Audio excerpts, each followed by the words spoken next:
അരൂരിലെ അപകടത്തിന് പിന്നാലെ വൻ പ്രതിഷേധവുമായി നാട്ടുകാർ. യാതൊരു സുരക്ഷാ മാനദണ്ഡവും പാലിക്കാതെയാണ് നിർമ്മാണ ജോലികൾ നടക്കുന്നതെന്ന് പ്രദേശവാസികൾ പറഞ്ഞു. സർക്കാരുകൾ ജനങ്ങളെ കൊലയ്ക്ക് കൊടുക്കുകയാണെന്നും അപകട സാധ്യത ചൂണ്ടിക്കാട്ടി കേന്ദ്രത്തിന് നിരവധി തവണ കത്തെഴുതിയിരുന്നുവെന്നും KC വേണുഗോപാൽ MP പ്രതികരിച്ചു.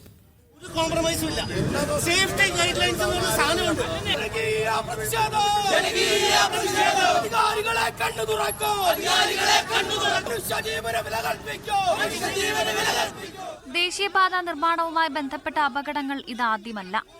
യാതൊരു സുരക്ഷാ മാനദണ്ഡവും പാലിക്കാതെയാണ് നിർമ്മാണ പ്രവൃത്തികളെന്ന് നാട്ടുകാർ. ഇപ്പൊ ഇന്നുണ്ടായ അനിഷ്ട സംഭവം അത് ശരിക്കും പറഞ്ഞാൽ അവരുടെ സേഫ്റ്റിയുടെ ഉത്തരവാദിത്തക്കുറവ് തന്നെയാണ്. ഇവിടുത്തെ പണിക്കാരെ നിങ്ങൾ നോക്ക്, ഇത്ര മുകളിൽ നിന്ന് പണിയെടുക്കണ ഒരു പണിക്കാരന് പോലും സേഫ്റ്റി ആയിട്ടുള്ള ഒരു കാര്യം ചെയ്തില്ല.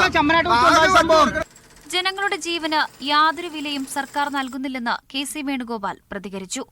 മനുഷ്യജീവൻ ഒരു വിലയും കൽപ്പിക്കാത്ത ഈ സമീപനം മാറ്റണം, ഇത് അംഗീകരിക്കാൻ കഴിയില്ല എന്ന് പല പ്രാവശ്യം കേന്ദ്രമന്ത്രിക്ക്, ദേശീയപാത അതോറിറ്റിക്ക് ഒക്കെ MP എന്ന നിലയിൽ നേരിട്ട് നിവേദനം കൊടുത്തതാണ്. അതേസമയം എല്ലാ മാനദണ്ഡവും പാലിച്ചാണ് നിർമ്മാണമെന്നാണ് കരാർ കമ്പനിയുടെ വാദം. ജാക്ക് ചെയ്ത് ബിയറിംഗ് വെക്കേണ്ട ടൈമാണ്. ആ ടൈമിൽ അത് ജാക്ക് ഫെയിലർ ആയെന്നാണ് കിട്ടിയിരിക്കുന്ന അറിവ്.